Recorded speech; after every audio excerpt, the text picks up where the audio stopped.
베세다의 이름에 사람들이 맹인 한 사람을 데리고 예수께 나와 손 대시기를 구하거늘 예수께서 맹인의 손을 붙잡으시고 마을 밖으로 데리고 나가사 눈에 침을 뱉으시며 그에게 안수하시고 무엇이 보이느냐 물으시니 쳐다보며 이르되 사람들이 보이나이다.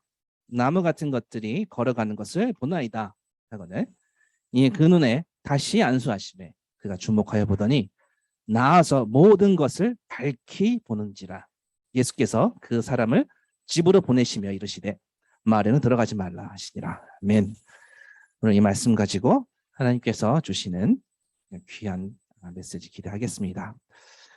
제가 한 20년까지는 안 되고 한 17, 18년 전인가요? 네, 2003, 4년쯤이었으니까 미국으로 처음 유학 갔을 때입니다. 근데 처음 미국 땅을 밟았을 때 굉장히 기대가 많았지만 한편으로 또 걱정도 많았습니다. 처음 가보는 미국 땅이었었고 또 미지의 세계에 대한 두려움도 있었기 때문에 걱정을 참 많이 했었던 것 같아요. 근데 가장 걱정됐었던 건 뭐였냐면은 그 당시에 저희 그 둘째가 준호가 엄마 뱃속에서 태어나기 바로 직전이었었거든요. 네, 그래서 병원 알아보고 또 보험 알아보고 또 아이를 출산하는 과정이 처음에 미국 갔을 때 말도 안 통하는 곳이기 때문에 어떻게 이렇게 순조롭게 진행이 될 수 있을까? 잘 나올 수 있을까라는 걱정이 참 많이 앞섰던 것 같아요. 그때 그 진료를 받기 전에 보험 서류와 뭐 수많은 그 다큐멘테이션을 처리를 해야 될 서류들이 엄청 많았었거든요. 처음보다 영문이잖아요. 저는 처음으로 그 영어로 가득 찬 서류를 처음 받아봤는데요. 어안이 벙벙하더라고요. 사회복지사를 만나서 의료비 보조받는 것을 이제 신청을 했는데 그 과정이 정말 안 되는 영어로 그 당시에 처음 미국 갔었기 때문에 굉장히 힘들었던 기억이 아직도 생생합니다. 산부인과 전문의 만났을 때는 정확하게 설명하기 위해서 전화로 트랜슬레이터를 트랜슬레이터 서비스를 받았었어요. 그래서 산부인과 전문의가 얘기하고 또 그러면 전화를 받아서 저한테 한국어로 통역을 해주고 그리고 제가 한국어로 얘기하면 전화 트랜슬레이터가 또 의사한테 영어로 얘기해주고 이렇게 전화를 통해서 하는 과정들이었거든요. 지금은 이제 구글 너무나 잘 돼 있지 않습니까? 20년 전에 이제 그런 게 없었으니까요. 뭐 당시에 저는 영어 꽤 잘한다 생각하고 미국 갔었는데요. 하나도 모르겠더라고요. 처음에는. 네. 어쨌든 수많은 난관들이 있었습니다. 그때 병원 이렇게 데리고 다니고 소셜 워커들 만나게 해주고 했었던 분들이 사실 지난주 우리 교회 방문해 주셨던 우리 브릿지웨이 교회 지체들이었었어요. 그분들이 저를 데리고 여기저기 먼저 미국에 갔었기 때문에 그리고 먼저 이제 출산도 해보고 했었기 때문에 저를 참 많이 도와줬었습니다. 어떤 분은요 일주일에 2~3번씩을 저희 가족을 위해서 그 귀찮은 병원 방문을 한번 가면은 굉장히 또 오래 기다리거든요. 한참 기다려야 돼요. 엄청 기다립니다. 물론 예약 시간이 있긴 하지만요. 가서 엄청 오래 기다렸던 기억이 아직도 생생합니다. 그런데 저도 고대인데 저를 따라온 라이드를 해주러 오신 분들은 얼마나 더 힘들겠습니까? 근데 그렇게 사랑으로 브릿지웨이 지체들이 그 당시에는 저희가 이제 그레이스 포인트 교회 같이 있었었는데요. 네, 굉장히 여러 가지로 알아봐주고 또 그 어포인먼트도 해주고 정말 친절하게 모르는 것들을 여러 번 알려줬었어요. 같은 것도 여러 번 알려주고 정말 멍청했었거든요. 처음에 미국 갔었을 때 아무것도 모르는 저에게 굉장히 다정하게 잘 알려주셨고 처음에 미국 와서 다 그런다 하면서 제가 굉장히 미안해했었는데요. 미안해하는 저에게 이 정도면 빨리 노하우를 터득한 거다라고 이제 다독여주고 격려도 해주었습니다. 처음에 미국 가면 제가 제일 당황했었던 것 중에 하나가 차도와 인도 사이에 칼라로 이렇게 그 커브라고 하거든요. 거기 칼라가 있어요. 빨간색도 있고 파란색도 있고 그린 컬러도 있고 뭐 노란색도 있고 그렇습니다. 한국에서는 그런 걸 보지도 못했는데 거기에 빨간색은 여러분 뭘 것 같아요? 그 빨간색 컬브는 그 보도석. 예, 빨간색은 뭘까요? 절대 주차하면 안 된다요. 미국은 절대 주차하면 안 된다고 하면 진짜 하면 안 돼요. 예, 그러면 만약 주차한다, 그럼 다시는 주차하지 못하게 만들 만큼의 큰 벌금이 나와요. 예, 한 달을 굶어야 될 정도의 벌금이 나옵니다. 예, 막 그러니까 처음에 잘 몰랐어요. 파란색이 있으면 그냥 장애인 전용이거든요. 그러니까 장애인 전용 거기다가 장애인이 아닌 차가 세우면요, 다시는 거기에 못 세우게 또 한 달을 굶게 만들어 줍니다. 굉장히 벌금이 심각한데요. 흰색 선이 있어요. 흰색 컬브는 저희가 드랍 오프하고 픽업하는 지역이에요. 그러니까 사람들 내려주고 타는 지역이에요. 그렇습니다. 그래서 제가 처음에 몰라갖고 전화하는데 처음에는 빨간색이 나온 거예요. 여기다 세워도 되냐? 아니다. 그 다음에는 이제 노란색이 나왔는데 거기에는 뭐 또 다른 안내가 있었습니다. 딱 5분인가 10분밖에 주차가 안 되는 부분이었었고요. 그래서 막 여차저차해서 계속 제가 같은 사람한테 계속 전화를 하는 거예요. 여러 번. 저한테 아직도 깨닫지 못하느냐 그런 것 같아요. 같은 걸 계속 물어보니까 어쨌든 그 당시에는 부족한 저를 포기하지 않고 끝까지 챙겨주셨습니다. 오늘 본문에 보면은 맹인이 어떤 사람들 손에 이끌려 왔는데요. 이 본문에 나타난 예수님이, 이 맹인을 고쳐주는 예수님이 정착 초기에 제가 좌충우돌을 했었던, 헤맸었던 저를 도와준 교회 지체들 같다라는 말씀 묵상하는데 그런 생각이 좀 들었었습니다. 부족한 나를 포기하지 않고 끝까지 챙겨주셨던 거에 대해서 우리 예수님 닮은 사랑이었구나라는 생각이 들었습니다. 자, 맹인이 이 사람들 손에 이끌려 오는데요. 오늘 말씀의 그 말씀의 제목은요, 다시 안수하심이에요. 다시, 끊임없이 다시라는 말에 오늘 좀 주목했으면 좋겠습니다. 재차 안수해 주십니다. 왜요? 처음에 안수하셨을 때 뭔가 조금의 변화가 있었지만 이 맹인은 명확히 보이는 게 아니었습니다. 근데 거기서 예수님은 가시지 않고 재차 안수하십니다. 재차 이 맹인을 만져주십니다. 그러니까 다 나아서 밝게 보기 시작합니다. 굉장히 아주 뭐랄까요, 좀 아웃스탠딩한 굉장히 획기적인 기적 사건인데요. 왜죠? 한 번에 고치신 게 아니라 두 번에 나눠서 2단계로 고쳐주십니다. 자, 오늘 이 부분을 같이 좀 집중해 보려고 합니다. 어떤 기적 사건이긴 기적 사건인데요. 그 기적 안에 주님이 전달하고자 하는 메시지가 담겨 있어요. 무엇인가를 예표하는 사건이거든요. 자, 어떤 걸 예표하려고 했는지, 이 사건의 상징적인 의미가 무엇인지 저랑 같이 볼게요. 자, 살다 보면 저희가 여러 번 시도해도, 여러 번 트라이해도 안 될 때가 있거든요. 아무리 해도 안 되는 일들을 경험합니다. 어떤 뭐 시험이 될 수도 있고요. 시험을 계속 봤는데 계속 떨어질 수도 있고요. 사람마다 다르겠지만 누군가에게는 뭐 취업이라는 목표가 될 수도 있고요. 뭐 병을 고치기 위해서 여기저기 다니는 그런 시도일 때도 있습니다. 그런데 시도해도 안 될 때가 있어요. 자, 오늘 결론부터 말씀드리자면요. 그렇게 낙심하고 실패를 경험했을 그때 주님이 다시 찾아오셔서 우리의 삶을 터치하시고 새롭게 다시 나아가도록 하신다는 걸 전달하기 위한 사인이에요. 이 기적은요. 그래서 표적 사건이라고 보시면 좋습니다. 자, 우리 삶의 어떤 순간에 이런 안수가 재차 다시 안수하시는 일이 필요할까요? 좀 전에 말씀드렸던 것처럼 어떤 문제 때문에 트라이해도 계속 해봐도 안 되고 낙심하고 실패할 때 우선 그 문제 해결을 위해서 주님의 안수가 필요할 때가 있습니다. 자, 예수님 믿고 살다 보면요, 만사형통돼야 하지 않냐라고 하실 수 있는데 오히려 예수님 믿으면 안 믿었을 때보다 더 많은 문제를 안고 살아가실 수가 있습니다. 경험적으로 보면 그래요.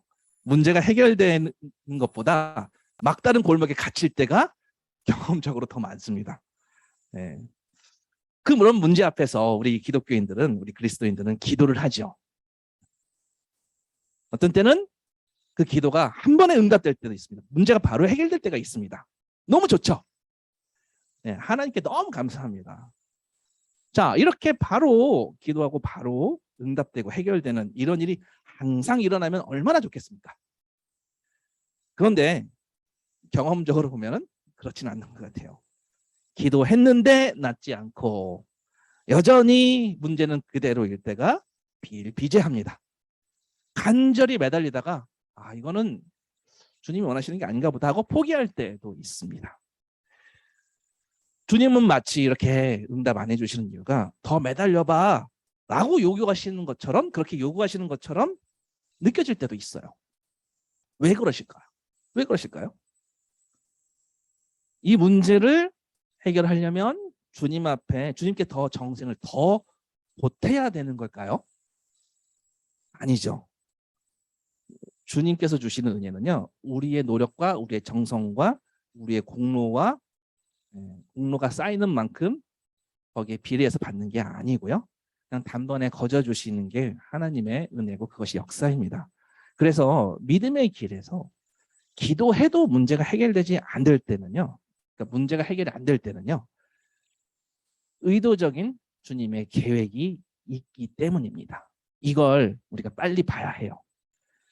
만약에 착착 뭐든지 승승장구하고 막 기도하고 주님께 맡길 때마다 막 탄탄대로가 된다고 해봅시다. 그러면 주님을 어떤 존재로 인식할까요? 마치 문제를 해결해 주시는 분으로 밖에 생각지 못할 겁니다. 저는 이것이 주님의 의도고 주님의 계획이라고 생각합니다. 주님은 능력 있으신 분이시라서 해결하실 수 있으세요. 그렇지만 그 이상의 관계가 되길, 우리에게 그런 수준을 넘어서는 분이심을 알려주시고자 하십니다.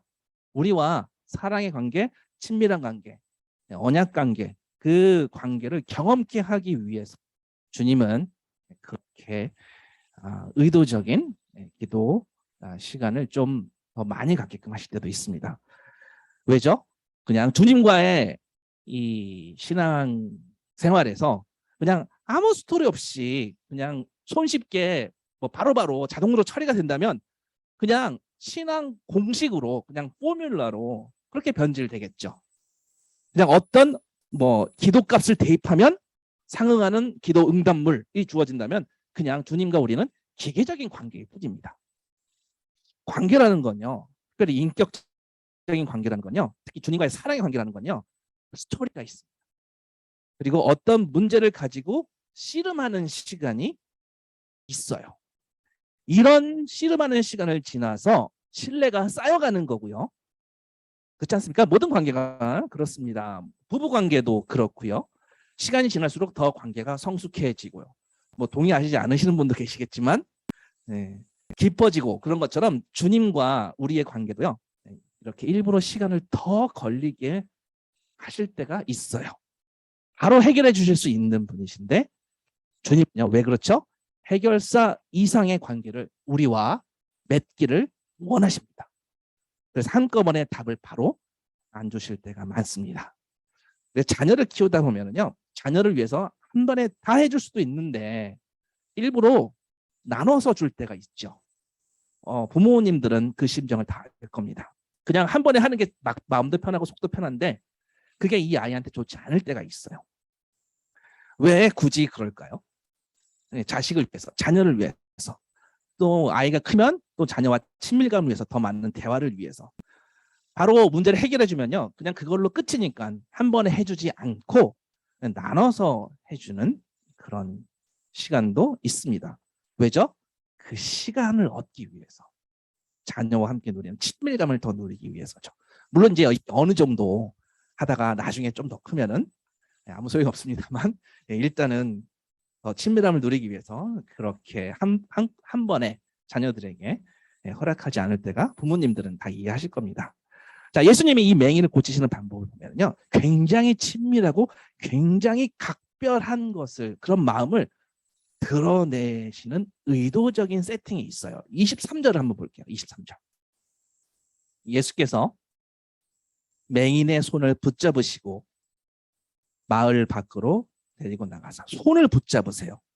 자, 손을 붙잡고 인도에 가십니다. 그리고 눈에 침을 뱉으시며 그에게 안수하십니다. 그 자리에서 바로 해결하시는 것이 아니라 보자마자 그를 따로 끌고 이렇게 프라이빗하게 데리고 가세요. 따로 어디론가 될 겁니다. 우리 에바다 사건 때도 그랬죠. 예, 그것처럼 이 맹인한테도 동일하게 이렇게 따로 데리고 가십니다. 맹인은 이런 예수님께 무엇을 느꼈을까요? 아마 이런 친밀감의 어떤 그런 커뮤니케이션을 느꼈을 수도 있습니다. 그 후에 잠시 후에 주님은요, 침을 발라서 안수하며 만져주셨습니다. 그때 뭔가 보이기 시작하죠. 이 맹인이 뭔가 보기 시작합니다. 확실하진 않지만 나무 같은 것들이 사람처럼 걸어 다녀요. 뭔가 보여요. 하고 이야기합니다. 그래서 주님이 다시 안수를 해줍니다. 다시 안수해 주. 자, 이 과정이 어떻게 느껴지나요? 단번에 딱 해결해 주시는 것보다 뭔가 좀 친밀감이 있고 좀 각별함이 느껴지지 않나요? 이걸 의도적으로 세팅하신 거예요. 굉장히 인격적인 관계인 것 같아요. 한 사람을 개인적으로 품으시는 이 모습을 보면요, 아주 각별한 사랑이 느껴지는 듯합니다. 그렇게 이 사람에게 주님은 다가가셨고 안수하시고 이 사람과의 퍼스널한 그 관계를 형성하시는 그 과정을 보여주시는 거예요. 자, 요게 첫 번째이고요. 그러니까 재차 안수하시는 이후에 첫 번째이고요. 자, 이 첫 번째 친밀한 관계, 이 관계성도 각별함도 중요하지만 저는 이거보다 훨씬 더 중요한 상징이 이 기적 사건에 있다고 믿습니다. 뭐냐면요, 여기서부터는 잘 집중하셔야 됩니다. 주님을 제대로 바라보기 위해서, 제대로 주님이 누구신지 알아가기 위해서 주님은요, 재차 안수를 하시고 재차 만져주시고, 그럴 필요가 있다는 것을 지금 보여주고요. 저는 그 부분이 이 기적의 핵심이라고 생각합니다. 어떤 사람은요, 주님의 은혜에 대해서, 복음에 대해서 한 번에 깨닫는 분도 있습니다. 주님의 진정한 가치에 대해서 한순간에 은혜 받고 그 즉시 인생 송두리째 바뀌어서 바로 막 선교지로 가는 그런 선교사분들도 있습니다. 어떤 영적 계기로 인해 한순간에 눈이 확 떠져서 즉각적 헌신을 보이는 케이스가 덜어 있습니다. 우리가 잘 아는 우리 협동 선교사님, 곽 선교사님하고 강동희 선교사님이 그런 케이스 중에 하나입니다. 성경에 바울이 그런 케이스예요. 다메섹에서 주님을 만나고 거기서 완전히 180도 바뀝니다. 깜짝 놀랐습니다. 그리스도인을 핍박하던 사람이 갑자기 증인이 돼요. 다른 사람 다 깜짝 놀랍니다. 그렇게 복음의 증인으로 한순간에 변하는 케이스가 있어요. 그렇지만 흔치 않습니다. 흔치 않아요. 오히려 점진적으로 변하는 사람들이 훨씬 더 많습니다. 처음에는 작은 믿음, 좀 세상적인 믿음이었다가 점점 훈련을 받고 처음에는 잘 깨닫지 못하다가 점점 믿음의 훈련을 재차 받으면서 점차 굳건한 신앙인으로 되는 경우가 훨씬 더 많습니다. 저희가 2부에 하고 있는 서바이벌 키2 그 훈련도 이렇게 다듬어가는 신앙 훈련 과정이 있죠. 특별히 모태신앙 같은 경우는요, 바울처럼 180도 바뀌는 급진적인 모습이 많지 않은 것 같아요. 모태신앙인들한테는요. 그렇게 자란 사람들은 주변에서 보기에 교회를 다녀도 이게 믿는 건지 안 믿는 건지 어정쩡해 보이는 그런 스탠스가 있거든요. 근데 결국 조금씩 바뀌어서 확실한 신앙인의 자리로 도달합니다. 근데 그 신앙이 굳건해지기까지 되게 믿는 거야. 좀 어정쩡한 이상한 상태처럼 보일 수 있어요. 사실 이런 사람들이 대한민국 교회에 참 많습니다. 오늘 예수님의 제자들이 그런 사람의 대표로 보여요. 특히 마가복음에서는 더 그렇게 보입니다. 주님이 아직도 깨닫지 못하느냐? 너가 지금 제자로 이만큼 살았는데 여태 따라다니면서 왜 아직도 그러느냐? 지금 네가 신앙생활 20년, 30년인데 아직도 왜 그러느냐? 라는 톤이에요. 지난주 본문에 그렇게 말씀하셨던 것처럼 눈이 있어도 보지 못하느냐, 5천 명을 먹이는 것을 보고도 4천 명을 먹이는 것을 보고도 아직도 깨닫지 못하느냐. 주님은 이런 평가를요 마가복음에서 계속 거듭 하세요. 참 보고 있으면요 이 제자들의 모습이 굉장히 좀 안타까운 부분들이 참 많이 나오거든요. 마가복음에 너무 답답해 보이는 제자들의 모습이 계속 나와요. 이 제자들이 주님을 안 믿는 건 아니었습니다만 그런데 또 확실히 믿는 것도 아니었어요. 8장까지는 그렇습니다. 믿는 것도 아니고 안 믿는 것도 아니고. 자, 깨닫지 못하느냐, 답답하다. 4천 명, 5천 명 먹이는 거 보았는데 아직도 그러느냐 하고 이런 대화를 마친 다음에 예수님이 맹인을, 오늘 베세다 맹인을 고쳐요. 저는 이게 너무나 중요한 메시지가 있어요. 한 번에 고치셨나요? 단번에 고치셨나요? 아니거든요. 재차 안수하셨어요. 여러분 한번 생각해 보십시오. 예수님이 단번에 눈을 뜨게 하시지 못하시는 분일까요? 한번 생각해 보십시오. 성경에서 이렇게 쩔쩔매고 못 고치신 케이스가 없으셨거든요. 혹시 막 너무나 여정이 피곤해서 힘을 반쯤만 쓰신 걸까요? 네. 우스갯소리지만 그렇지 않으셨을 거예요. 성경은 사실 단번에 낫게 한 사건이 대부분이거든요. 거의 다예요. 근데 이 사람은 두 단계로 나눠서 그러니까 스테이지 1, 스테이지 2 이렇게 두 단계로 나눠서 재차 안수해 주시고 고쳐주세요. 여러분 이 안에 하나님께서 보여주시고자 하는 메시지가 있어요. 이 맹인은요.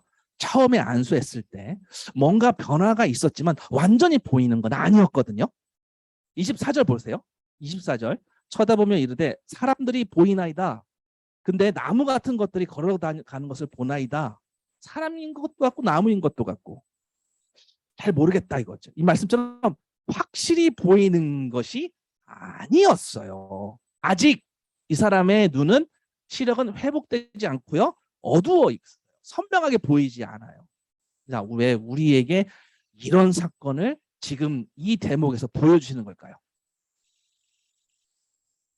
제자들의 답답한 모습을 드러내신 후에 왜 이런 사건을 보여주냐고요.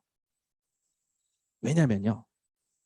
이 사건은 당시 제자들의 상태를 맹인으로 상징화시킨 사건이기 때문이에요. 그래서 우리에게 너무나 소망이 되는 사건입니다. 다시 안수하며 만지실 때 결국 모든 것을 환하게 밝히 볼 수 있게 되는 그런 소망의 말씀입니다. 왜요? 한번 다시 만져주시고 다시 재차 안수해 주시니까 제대로 깨닫고 제대로 보게 되니까요.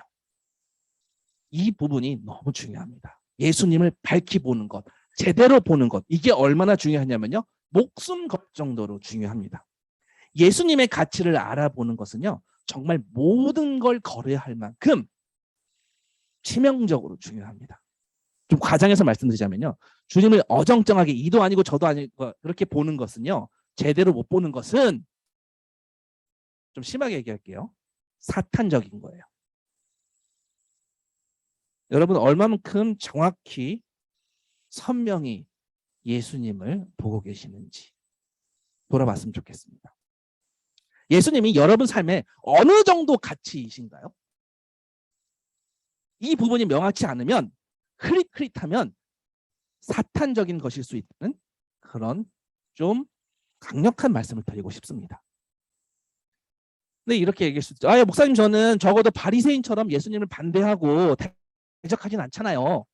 자, 이렇게 말한다 해도 사실 크게 나을 게 없어요. 바리새인들은 뭐 적극적으로 예수님과 대척하는 그런 관계로 나오죠. 성경에서. 왜죠? 그들이 받아왔던 칭찬과 명성을 파괴하는 분으로 예수님을 봤기 때문에 겉으로는 하늘로부터 오는 표적을 보여주면 뭐 믿겠다는 듯 하지만 실상 이들은요. 예수님이 뭐라고 답하시든 관심이 없는 사람들이에요. 자, 이 사람들과 같지 않다고 해서 안심할 수 있을까요? 결코요. 예수님과 같은 편에 있는 제자들 때문에 우리는 안심할 수가 없습니다. 왜죠? 예수님과 같은 편, 예수님과 한 팀에 팀 지저스로 같이 있는데도 사탄적일 수 있어요. 주님은 아직도 그 모양이냐라고 질책하셨잖아요. 아직도 그러냐? 아까 본 것처럼요. 제자들의 모습과 그 제자들의 모습과 사실 우리들의 모습이 크게 다르지 않아요. 자꾸 답답해 하시는 것처럼 느껴져요. 실제로 답답해 하시지는 않으셨습니다만 우리가 읽을 때는 그렇게 읽힙니다. 자, 지난주 메시지 중에 잠깐 하나만 제가 상기시켜 드릴게요. 지난주 본문에 어떤 일이 있었죠? 지난주 본문에 제자들이 떡 가져오기를 잊었어요. 그래서 배에 떡 한 개밖에 없었습니다. 자, 제자들이 떡 가져오는 거, 그러니까 빵 가져오는 거, 먹을 거 가져오는 것을 잊었어요. 까먹었어요. 그때 주님은요, 제자들에게 있는 거, 보이는 거에 따라 판단하는 게 아니라는 설명을 누룩으로 비유하셨어요. 헤롯의 누룩, 바리새인의 누룩을 조심하라고. 뭐예요? 제자의 삶은 바리새인의 가치관이나 헤롯의 가치관으로 사는 삶이 아니라는 말씀이셨어요. 근데 어리석게도 제자들은 그런 주님의 말씀이 있었음에도 불구하고 빵이 없다는 걸로 서로 수군대며 논쟁하기 시작합니다. 이걸 보고 예수님 답답해 하시는 것처럼 보여져요. 너희가 눈이 있어도 보지 못하며 귀가 있어도 듣지 못하느냐? 또 기억하지 못하느냐? 5,000명 먹이고 4,000명 먹이는 거, 사실 이 사건이 뭐예요? 애굽에서 이스라엘 백성을 애굽에서 하나님께서 끌어내실 때, 출애굽하셨을 때 광야에서 계속 만나로 먹이셨잖아요. 이 사건과 정확하게 같은 의미로 보여주신 사건이에요. 신적 권위를 보여주신 사건이라고요. 그렇게 보라는 의미로거든요. 근데 지금 배 안에서 제자들이 수군거리는 거는 지금 이걸 제대로 깨닫지 못했기 때문이에요. 주님은요, 그 빵 하나로 그 배를 가라앉힐 수 있을 만큼 기적을 만들 수 있는 분이신데, 네, 그런데 말이죠. 제자들은 예수님을 따르기 위해서 사실은 어떻습니까? 자기가 업으로 생업도 버리고 많은 것을 뒤로 하고 주님과 사역을 하고 한 팀이에요. 그럼에도 불구하고 그들은 주님을 확실히 보지 못했어요. 여전히 주님께서 말씀하시는 믿음은 없었던 것 같아요. 왜일까요? 왜일까요? 예수님을 제대로 보지 못했어요. 우리도 예수님 제자라고 하면서 지금 8장에 나오는 이 제자들 이 모습처럼 그렇게 하고 있지는 않는지 한번 생각해 봤으면 좋겠습니다. 우리도 주님은 어떤 분이신지 잘 알고 있습니다. 실제 상황에서는 주님이 잘 아시지만 실제 상황에서는 그동안 배워왔던, 세상에서 배워왔던 것으로 해결한다면 그건 아무짝에도 쓸데없는 믿음이 아닌가요? 주님이 5,000명을 먹이시고 4,000명을 먹이시고 거듭거듭해서 보여주시는데 지금 내 현실에는 빵이 한 개입니다라고 얘기하고 불평하고 있지는 않는지 우리 돌아봤으면 좋겠습니다. 우리는 주님이 하실 수 있는 일이 어느 정도인지 안다고는 하지만 지금 내가 어떤 어려움을 겪든지 간에 주님 그걸 단번에 해결해 주실 수 있다는 사실을 안다고는 하지만 사실 진짜 현실에서는 믿기 어려워하진 않나요? 내가 오늘 재정에 부족한 문제를 주님이 한 방에 해결할 수 있다는 사실을 안다고는 하지만 현실에서는 믿기 어려워하진 않나요? 미래가 불투명해서 염려되는 이 상황을 주님이 단번에 해결해 줄 수 있다는 그 사실을 알지만 지금 통장이 다 거덜나고 점점 잔고가 줄어드는 이 상황을 해결하실 수 있다는 사실은 알지만 사업이 어려워지고 직장이 힘들어지는 이 문제를 주님이 단번에 해결해 줄 수 있다는 것은 머리로는 알지만 현실에서는 믿음을 발휘할 수 있나요? 이것이 오늘의 질문입니다. 나의 가진 것, 나의 스펙이 형편없더라도 주님이 완벽히 이끄실 줄 머리로는 알지만 실제 믿어지지 않아서 더 뭔가 채우려고 스펙을 쌓아보려고 하지는 않냐고요. 살아가는 가족이 아파요. 병에 문제가 있어요. 혹은 가족이 나를 힘들게 해요. 뭐 어떤 문제가 있든. 근데 이 모든 상황을 예수님께서 다 승리하실 수 있다는 것을 머리로는 알지만 믿음을 발휘하기 힘들진 않냐고요. 혹시 망하면 어떻게 하냐 하는 마음으로 어렵고, 가족을 공경에 빠뜨리면 어떻게 할까 걱정이고, 자녀 때문에 스트레스 쌓이고, 이 모든 상황에서 정말 믿음을 발휘할 수 있냐는 이야기입니다. 지금 나의 상황은 다시 희망을 갖기에 너무 부정적인 상황이고, 그렇게 어려워서 기도했지만 주님이 지금 응답하지 않는 것 같고, 마치 내 절박함을 외면하시는 것 같고, 그런 불신이 혹시 마음속에 스물스물 올라와서 역시 현실의 문제는 내가 알아서 해결해야 되구나 하지는 않냐고요. 주님은 광야에서 끊임없이 공급하셨는데 나는 오늘 왜 믿음이 안 생기나요? 오늘 마가복음 8장에 나오는 제자들도 그렇습니다. 5,000명을 먹이시고 뭐 남았고요. 4,000명을 먹이시고도 남은. 주님은요, 단번에 모든 문제를 다 해결해 주시고 날려버리시고 기대했던 것보다 훨씬 더 넘치게 충만하게 남게 주시는 분이세요. 그렇게 문제를 다 해결하시고 12광주리가 남았고요. 7광주리가 남았어요. 그런 걸 알아요. 마찬가지로 주님 우리에게도 그렇게 행하실 수 있는 주님이세요. 그런데 혹시 우리 문제가 이 주님보다 더 커 보여서 현실에서는 여전히 주님을 믿기 어렵지 않냐 이거죠. 그렇다면 오늘 제자들과 똑같은 겁니다. 예수님을 제대로 못 본 거예요. 오늘 본문에 이 2단계 기적은요.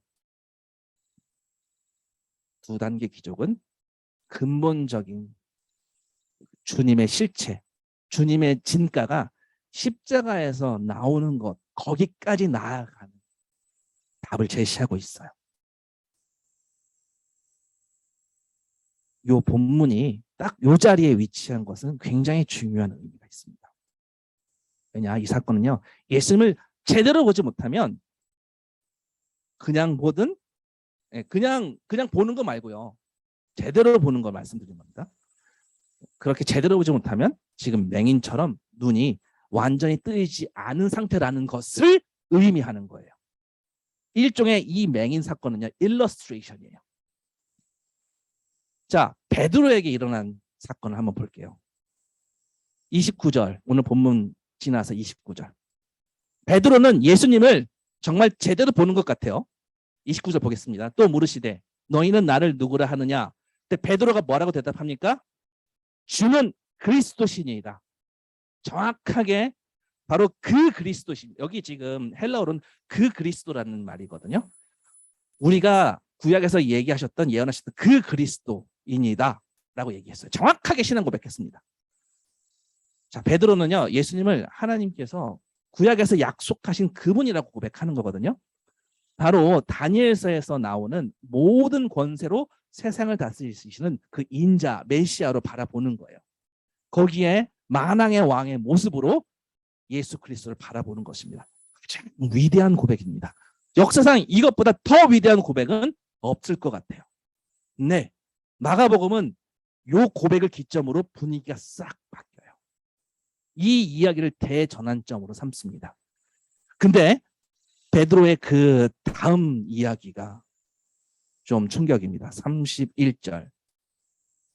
인자가 많은 고난을 받고 장로들과 대제사장들과 서기관들에게 버림받아 죽임을 당하고 사흘 만에 살아나야 할 것을 비로소 그들에게 가르치되 드러내놓고 이 말씀을 하시니, 이때부터 이제 주님은 드러내놓고 말씀하시기 시작합니다. 근데 그러자 베드로가 예수를 붙들고 항변하매, 여기 지금 항변하매라고 번역이 되어 있는데요, 예수님을 호되게 야단쳤다라는 뜻이에요. 감히. 그때 베드로를 꾸짖어 이르시되 사탄아 내 뒤로 물러가라. 자, 역사상 가장 위대한 고백, 주는 그 그리스도이십니다. 고백하자마자 가장 큰 치명적인 실수를 범합니다. 예. 주님을 호되게 꾸짖어요. 자, 베드로의 이 항변하는 내용은 뭡니까? 주는 그리스도시요 살아계신 하나님의 아들입니다. 주는 만물을 다스리는 그리스도 메시아입니다. 그런데 만물을 다스리는 다스리는 거. 어떻게 다스리는지 그거 제가 알려드릴게요. 다니엘서처럼 승리하시는 거고요. 근데 지금 죽임을 당하는 거요? 노노노노노노. 그거 아니에요. 고난을 받는다고요? No! 자꾸 그러면 저한테 혼납니다. 라고 지금 주님한테 주님을 호되게 꾸짖는 거예요. 베드로 언성 굉장히 높였어요. 주님은요, 이 베드로의 이 말이, 베드로의 입에서 나오는 이 말이 지옥불에서 나오는 말로 보셨어요. 지금 베드로는요, 예수님을 제대로 몰라본 거, 이것 때문에 예수님 표현에 의하면은 사탄아 했습니다. 주님을 제대로 못 보는 것은 뭐라고요? 사탄이라고요. 사탄적이다라고 제가 초반에 말씀드렸죠. 주님이 그렇게 말씀하셨어요. 그래서 오늘 본문에 이 두 단계, 이 투 스테이지 기적 스토리가 있어요. 저는 이것 때문에 너무나 감사했습니다. 우리의 눈은요, 예수님이 누구인지 어떤 분인지 보기 위해 떠질 수 있지만, 베드로처럼 그렇게 떠질 수 있지만, 예수께서 고난을 받고 죽는 분으로 그분을 그렇게 보기 전까지는 우리 눈이 완전히 떠진 게 아니라는 거예요. 제대로 예수님을 알지 못한다는 거예요. 그분이 흘리신 피값을 알지 못한다는 겁니다. 그분을 제대로 보기 위해선 주목해야 될 주님의 스스로의 호칭이 있어요. 바로 인자라는 호칭입니다. 마가복음 2장에는요. 안 찾아보셔도 됩니다. 마가복음 2장에는 인자가 땅에서 죄를 사하는 권세가 있는 줄을 너희로 알게 하려 하노라. 땅에서 죄를 사하는 권세. 죄를 사하는 권세? 하나님의 권세. 인자는 이런 권세가 있답니다. 인자는 안식일의 주인이다. 뭐예요? 어떤 권세요? 하나님의 권세예요. 이렇게 쓰였다면 8장은요. 인자가 많은 고난을 받고 장로들과 대제사장들과 서기관들에게 버림받아요. 죽임을 당하고로 바뀌었어요. 유대 지파의 사자로 가장 권세 있으시고 만왕의 왕 만주의 주이신데 어린 양 제물로 죽임을 당하고 고난을 받고 버림받아된다는 말씀입니다. 베드로는요, 유대 지파의 사자로 다스리는 분만을 알았기 때문에 주님한테 어떤 소리를 들었죠? 사탄이라는 소리를 들었습니다. 베드로는요, 인자, 다니엘서 7장에 나오는 인자처럼요, 신적 존재라는 것을 어렴풋이나마 보았어요. 보좌에 앉으실 메시아라는 것을 믿었습니다. 로마 같은 거대한 제국도 주님의 심판을 받을 것을 분명히 알고 깨달았어요. 이 세상의 그 어느 조직도, 그 막강한 그 어떤 존재도 심판하시는 분이 바로 우리 주님 예수님임을 보았다는 거죠. 근데 베드로가 왜 사탄이죠? 이 위대한 신앙 고백이 왜 사탄이죠? 이런 막강한 권세를 가지신 분이 어떻게 고난을 받을 수 있겠냐? 그럴 수 없다라고 했기 때문이죠. 베드로는요, 주님을 고난받고 죽는 인자로 보지 못했어요. 제대로 주님을 깨닫지 못했습니다. 주님을 제대로 깨닫지 못한 베드로는 이런 항변을 계속했을 거야. 만약에 말을 계속했으면, 주님이 끊지 않았으면, 주님 믿으면 당연히 재정이 넉넉해야죠. 왜 빌빌대나요? 왜 통장이 거덜나나요? 그럴 리 없어요. 주님을 믿으면 당연히 사업이 성공하죠. 왜 어렵나요? 주님을 믿으면 당연히 승진하고 승승장구하죠. 왜 직장에서 힘들까요? 그럴 리 없죠. 베드로 이렇게 얘기했을 거예요. 주님 막지 않았으면. 주님 믿으면 가족들 모두 건강해야죠. 왜 병에 시달려요? 그럴 리 없죠. 주님 믿으면 가족들 모두가 하나 되어 서로 사랑하는 관계가 되어야죠. 왜 가족 때문에 힘드나요? 그럴 리 없죠. 베드로는 이렇게 얘기했을 거예요. 주님 믿으면 당연히 대박이죠. 왜 망해요? 그럴 리 없습니다. 주님 믿으면 가족들 모두 행복해지고 다 지켜주고 자녀들도 지켜주고 탈선? 그럴 리 없습니다. 주님 믿으면 모든 환경이 전부 청사진이죠. 왜 어려워요? 그럴 리 없습니다. 라는 게 지금 베드로의 모습이에요. 그럼 내가 이렇게 간절히 기도하면 단번에 모든 문제가 해결돼야죠. 왜 주님 그대로 두시겠어요? 왜 응답 안 하겠어요? 왜 외면하시겠어요? 그럼 주님 그럴 분 아닙니다. 베드로는 이런 얘기를 한 거예요. 우리 주변에 신앙생활 하면서도 여전히 삶의 문제거리들이 산적해 있습니다. 해결할 수 없는 문제의 한복판에서 우리 허우적거릴 때도 있습니다. 여전히 주님이 이 모든 걸 다스리시고 통치하신다는 것을 머리로는 알고 있지만 믿기 어려울 때가 있어요. 믿음이 발휘가 안 될 수 있습니다. 베드로의 모습처럼요. 그럴 때 주님이 왜 응답하시지 않지? 왜 일이 해결되지 않지? 왜 이렇게 허우적거리지? 나 지금 외면당하는 거 아니야? 여러분 이런 기분 신앙생활하면서 느껴보신 적 없나요? 저는 꽤 많았습니다. 그럴 때 반드시 기억해야 될 게 있어요. 반드시 기억해야 될 거. 인자가 많은 고난을 받고 장로들과 대제사장들과 서기관들에게 버림받아 죽임을 당하고 사흘 만에 살아나야 할 것. 이걸 기억해야 되는데 자세히 더 볼게요. 인자가 많은 고난을 받고 사실 이걸 왜 기억해야 되냐면요. 이 고난은 내가 받을 고난인데 내가 당해야 할 건데 그분이 받으셨다라는 이걸 기억하십시오. 내가 버림받아야 하는데 그분이 버림받으셨어요. 내가 죽임을 당해야 되는데 그분이 죽임을 당하셨다. 이걸 기억하십시오. 우리의 문제가 현재 얼마큼 쌓여 있는지가 아니라 우리를 대신해서 우리의 현실로 우리는 문제투성이의 현실로 죄의 현실로 그렇게 고민하고 있는데 우리 죄의 한복판에 우리 죄의 현실 한복판에 주님 뛰어드셔서 스스로 죄가 되셔서 죽임을 당하시고 여러분 이걸 기억하십시오. 이게 중요한 겁니다. 이걸 기억해야 합니다. 우리가 반드시 꼭 기억해야 할 것은 이것이에요. 문제가 하도 많아서 마치 주님이 외면하는 것처럼 느껴질 때 꼭 기억해야 할 것입니다. 기도 응답이 안 되는 것처럼 보일 때 꼭 기억해야 할 것이 이것입니다. 그분은 우리가 마땅히 받아야 할 진노를 홀로 다 뒤집어 쓰시고 유대 지파의 사자가 힘없는 어린 양처럼 죽임을 당하셨습니다. 어디서요? 십자가에서요. 이걸 깨닫는 것이 우리 힘으로 안 돼요. 주님이 재차 안수해서 더 밝히 보여주시는 거예요. 믿음의 길을 들어섰지만 우리 여전히 헤맬 때 있어요. 현실에 압도당하고 허우적거리고 그때 우리 주님께 한번 외쳐요. 재차 다시 주님 안수해달라고요. 제 눈을 얼음 만져달라고요. 주님 더 십자가 더 선명하게 보게 해달라고. 주님 제 눈 다시 고쳐주세요. 다시 만져주세요. 우리 이렇게 외칩시다. 그 십자가가 무엇인지 더 선명하게 볼 수 있도록. 그 십자가 뭡니까? 십자가의 제물이 뭡니까? 이제껏 한 번도 태초일을 한 번도 올려진 적이 없는 최고의 제물이에요.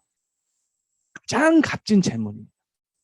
하나님의 거룩하신 이름에 손색이 없는 흠이 없는 제물이에요. 그것을 볼 수 있도록 주님 제 눈 다시 열어주세요. 다시 안수해 주세요. 만져주세요. 그동안 그 어떤 죄인이든 간에 그 어떤 죄인이 얼마나 하나님의 이름을 훼손했던지 간에 그 가치를 하나님의 이름의 가치를 얼마나 땅에 떨어졌는지 몰라도 그 죄값으로 무한히 심각한 정죄를 받았다 할지라도 이 모든 걸 단번에 once for all 다 회복시키신 가장 값진 최고의 재물 십자가에 있는 예수 그리스도를 보게 해달라고 우리 눈을 열게 해달라고 그렇게 우리 나갔으면 좋겠습니다. 그 주님이 십자가에 올려지셔서 랜섬이 되셔서 그 어떤 죄값도 다 값을 치르셨다는 것을요 선명하게 볼 수 있도록 주님 제 눈 다시 열어주세요. 주님 더 만져주세요. 말씀 마칩니다. 벳세다에서 이렇게 맹인을 고쳐주신 것은요 바로 우리를 예표한 사건입니다. 믿음의 길에 들어섰지만 예수님을 그리스도라고 주는 그리스도시라고 살아계신 하나님이라고 고백했지만 여전히 잘 볼 수 없는 우리의 상태를 너무나 잘 표현한 그런 사건이었습니다. 우리 오늘 기도 시간에 주님 다시 만져주셨으면 좋겠다라고 그런 갈망으로 그런 바람으로 같이 기도했으면 좋겠습니다. 주님, 다시 안수해 주세요. 다시 안수해 주세요.